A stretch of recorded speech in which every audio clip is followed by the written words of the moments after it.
శాంతాకారం భుజగశయనం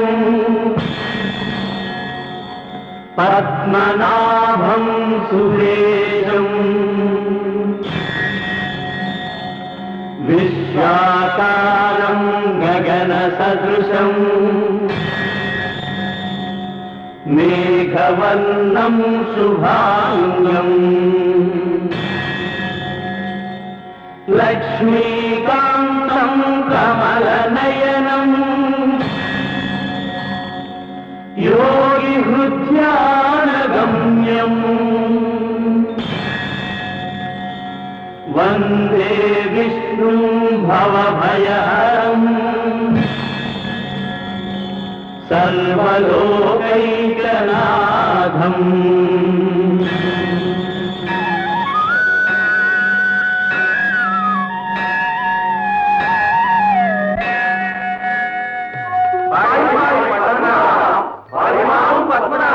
సురప్రముఖులందరూ క్షోభిస్తున్నారు. కారణం దానవుల దారుణం. అసురుల అన్యాయాలు అలవిమీరిపోతున్నాయి.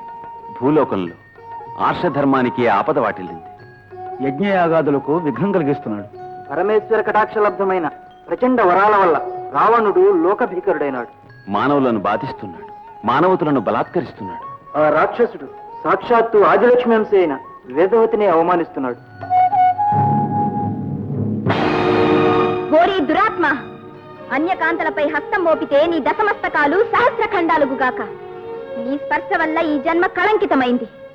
అగ్నిశుద్ధి పొంది వేరొక జన్మ ఎత్తుతాను. అయోనిజ మూర్తినై సన్నుత పుణ్య సంజాతనై నీ పాలిట మృత్యువునై నీ ఇంటనే పునరుద్భవిస్తాను.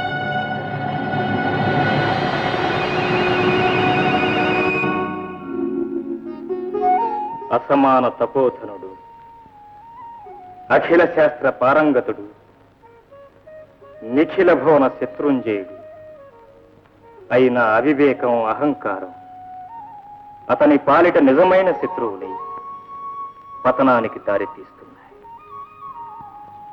దుష్ట సంహారానికై నేను తరలి వెళ్లే తరుణం ఆసన్నమై. అదే మా వాంఛితం. కాని సదాశివుడిచ్చిన వరాల వల్ల ఆ దుష్టదానవుడు సురాసుర యక్ష గంధర్వ కిన్నెర కింపురుషాదుల చేతుల్లో చావడం అది నాకు విసిదమే. వాడు వరము కోరిన నాడు నరులను వానరులను పేర్కొనలేదు. నేను నరునిగా జన్మిస్తా. మీరు మీ మీ అంశలతో వానర వీరులను ప్రభవింపచేయండి. ఆదిశేషుడు, శంఖచక్రాలు నా తోబుట్టువులై ఉద్భవిస్తారు.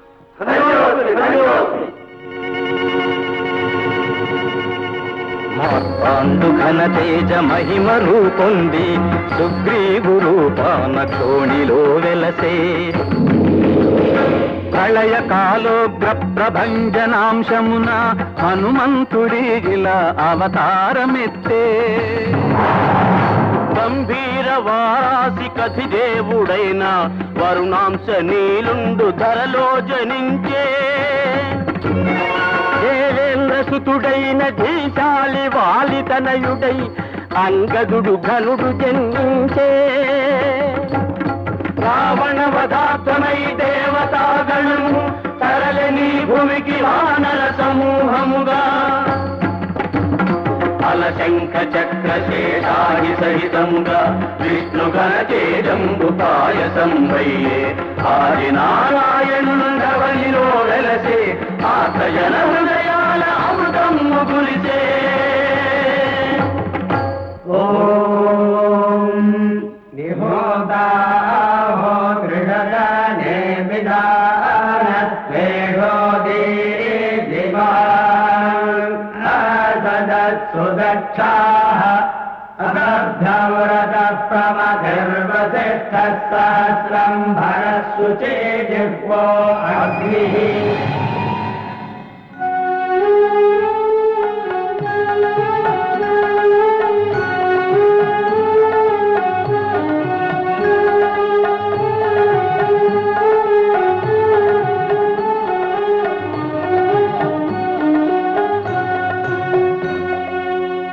జటాకటాక సంభ్రమ భ్రమన్నిలింప నిచ్చరీ విలోల వీచి వల్లరి విరాజమానమూర్ధని ధగద్ధగద్ధగజ్జలల్లలాట పట్ట పావకే కిశోర చంద్రశేఖరే రతి ప్రతిక్షణం మమ జయత్వద ప్రవిభ్రమ ప్రమద్భుజంగమస్ఫురత్ దగద్ధగద్వినిర్గమత్కరాళ పాలహవ్యవా ధిమిం ధిమిం ధిమిం ధనన్ముదంగ తుంగ మంగళధ్వనిక్రమ ప్రవర్తిత ప్రచండ తాండవా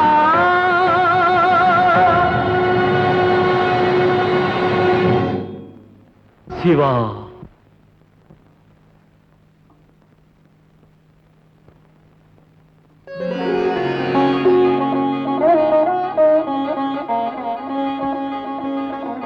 అగ్నిశుద్ధి పొంది వేరొక జన్మ ఎత్తుతాను. అయోనిజ మూర్తినై సన్నుత పుణ్య సంజాతనై నీ పాలిట మృత్యువునై నీ ఇంటనే పునరుద్ధవిస్తాను. సువర్ణ ప్రభలు వెదజల్లే ఈ బాల దివ్యాంశ సంభూతురాలుగా తోస్తున్నది. నా కంటికి సాక్షాన్ మహాలక్ష్మి అవతారంగా కనిపిస్తున్నదమ్మా. కారణ జన్మురాలు కాబట్టే అయోనిజగా ఉద్భవించింది. ఎవరైనా సరే ఆ పరమేశ్వర వరప్రసాదంగా ఈ పాపను స్వీకరించి మందోదరి వద్దు, అది వరప్రసాదిని కాదు, అరిష్టదాయి, అశుభ లక్షణం, లంకకే చెట్టు. విభీషణ, తక్షణం ఈ అభిషప్త బాలను సముద్రంలో పారవేయించు. అర్వాచీసు భగే భవసి దేవందామే త్వా యథా నః సుభగాసాచి యథా నః సుమనాసాచి ఇంద్రస్యేతాద్యగన్నాతు తాం పూషారో యచ్చతు सा नः पयस्वती दुहामुत्तरामुत्तरां समा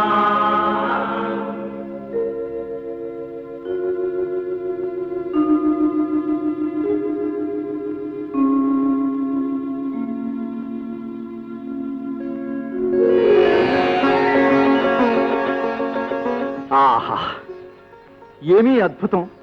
అద్భుతం కాదు జనక రాజేంద్ర, పరమాద్భుతం.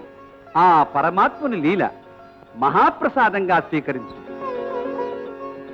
పరాత్పర పరంధామ, నిరుపమానము నీ కృప. సంతతి కోసం ఉద్యమించిన నా సవనం ప్రారంభించక ముందే నన్ను సంకల్పసిద్ధుణ్ణి కావించావు. నీవిచ్చిన ఈ పెన్నితిని నీ సన్నిధిలోనే పెంచుతాను. గురుదేవ శతానంద, ఈ చిన్నారికి నామకరణం సీతా పద్ధతిలో భూతలం నుండి ఉద్భవించింది కావున సీత అని నామకరణం చేద్దాం. సీత జగదేక ప్రపూత, ఈ 7 లోకాలు పూజించేవాని ఇల్లాలు కావాలి. తథాస్తు.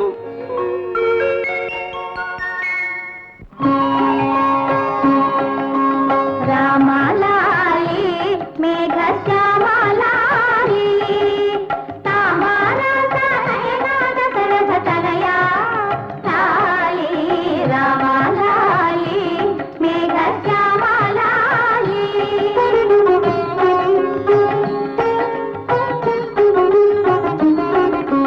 నిద్దరనైనా పెదవుల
కొలిచేను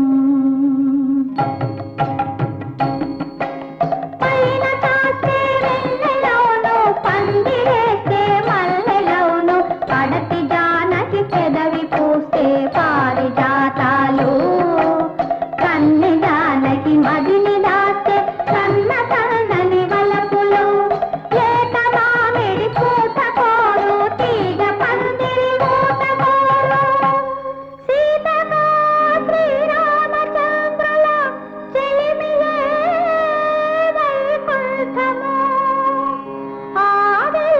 ఆదిలక్ష్మీదేవిగా హరి అంతరంగ నివాసము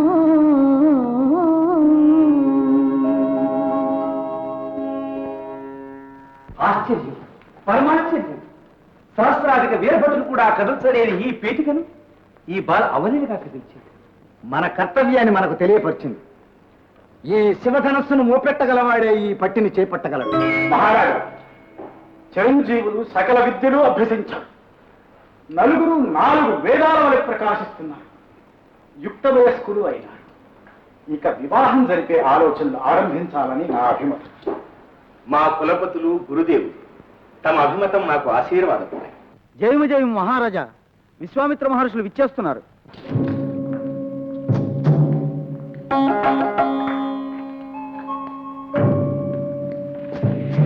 సంయమీంద్రులకు స్వాగతం. విజయోస్తు. బ్రహ్మర్షుల పాదస్పర్శతో మా రాజ్యమే పునీతమైంది. దయచేసి. బ్రహ్మర్షి వశిష్ఠులకు అభివాదం.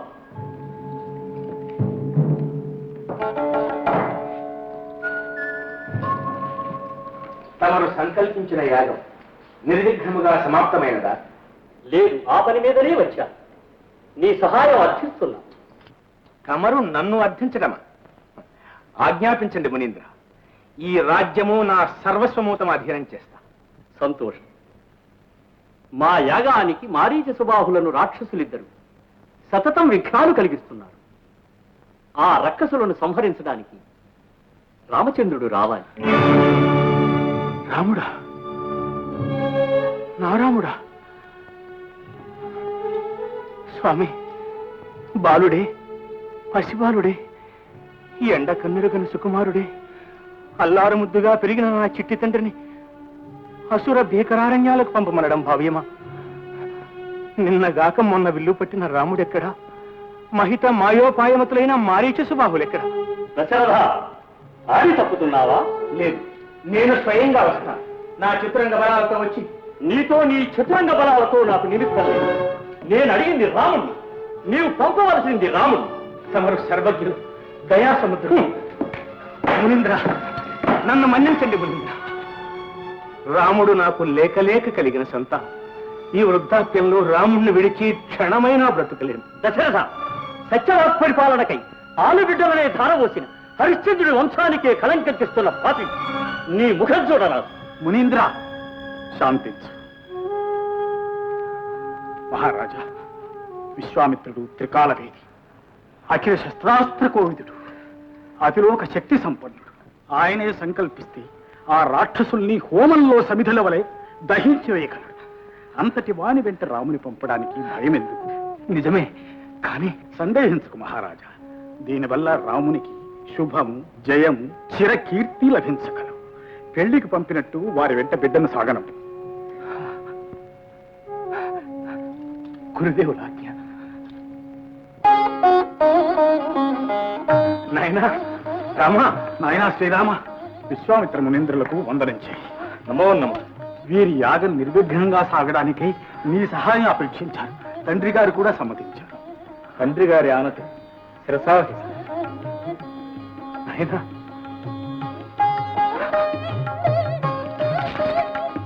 నా తండ్రి.